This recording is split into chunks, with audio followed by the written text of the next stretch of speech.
Corridor বন্দর issue কঠোর আন্দোলনে যাচ্ছে বামপন্থী দলগুলো।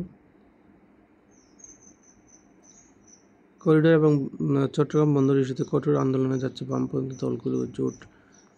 এরই অংশ হিসেবে 27 এবং 28 জন ঢাকা থেকে চট্টগ্রাম অভিমুখে রোড মার্চ করবে তারা। রাখাইনে মানবিক করিডোর এবং চট্টগ্রাম বন্দরে নিউমেরিং কন্টেইনার টার্মিনাল পরিচালনার দায়িত্বে বিদেশিদের হাতে তুলে দেওয়ার সিদ্ধান্ত থেকে অন্তর্বর্তী সরকার সরে না এলে পর্যায়ক্রমে ঘেরাও, অবরোধ, হরতাল পরিকল্পনা রয়েছে বামপন্থীদের।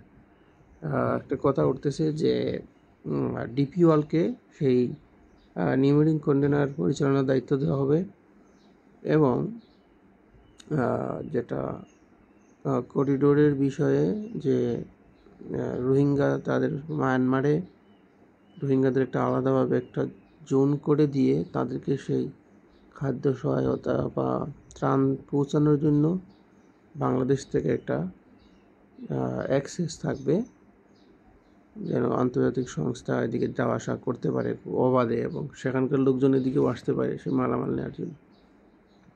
তো এটা নিয়ে তো বেশ কিছুদিন থেকে বিভিন্ন দল সংগঠন প্রতিবাদ জানাচ্ছে।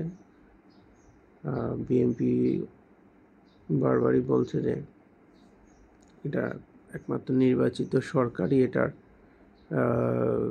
সিদ্ধান্ত নেবে, বন্দর হোক বা অ্যাক্সেস হোক আন্তর্জাতিক। এটা একটা জটিল বিষয়। এটা অন্তর্বর্তী সরকারের এই বিষয়ে অনুমতি দেওয়াটা ঠিক হবে না।